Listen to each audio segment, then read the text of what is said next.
Much has been said and discovered nitong mga nakaraang linggo tungkol sa maanumalyang mga flood control projects na yan. And we have every right para magalit.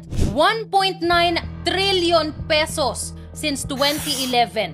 1 trillion dito, more than half, ginastos sa nakalipas na 3 taon lang para sa DPWH Flood Management Program Appropriations o yung official line item sa General Appropriations Act o GAA para pondohan ang mga proyekto, specifically para makontrol ang pagbaha o maiwasan ito. But we are all witnesses to how quick and how bad flooding happens tuwing panahon ng tag-ulan. Bumalik na ako, hindi na ako nakapasok sa trabaho. Kahit umikot ako sa may Gadsalian, wala pa rin hanggang liig. Ang second floor, lublob na.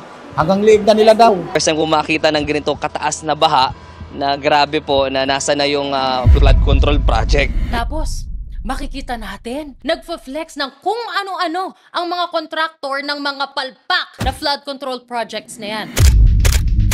Tapos, malalaman natin na yung mga taong in charge sa paggawa ng budget ng bansa taon-taon, mga kontraktor din na nagbigay sa sarili nila ng mga project at kumita ng milyon-milyon, bilyon-bilyon. Tapos maraming palpak o non-existent nga.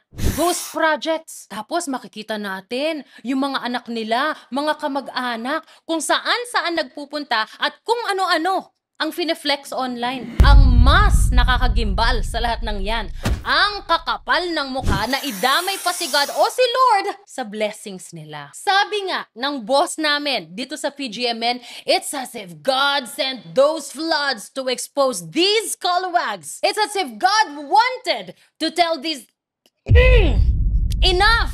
Enough!